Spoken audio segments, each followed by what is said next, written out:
Merhaba, ben Serhat Yıldırım. Ege Üniversitesi İletişim Fakültesi Halk İlişkiler ve Tanıtım Bölümü 3. sınıf öğrencisiyim. Fellow'a İzmir'den başvuru yapıyorum. Bu videoyu şu anda staj yaptığım kurumdan çekiyorum ve bir fotokopist olmadığım için çok mutluyum. Burada bir fikrim ve amacın parçası olmaya çalışıyorum. Başkalarına hizmet etmemek için kendi işini kurmak değil de girişimcilik. Çünkü girişimci olduğunuzda insanlara daha çok hizmet edersiniz. Bana göre girişimcilik, hayata ilk adımı attığınız andan itibaren başlar. Çılgınlık ve cesaret arasındaki ince çizgidir girişimcilik. Doğar doğmaz hayatta tutunabilme çabasıdır girişimcilik.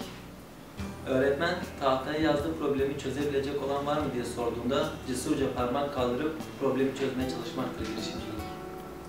Kendine inanıyorum diyebilmek, cesurca hareket edebilmektir girişimcilik.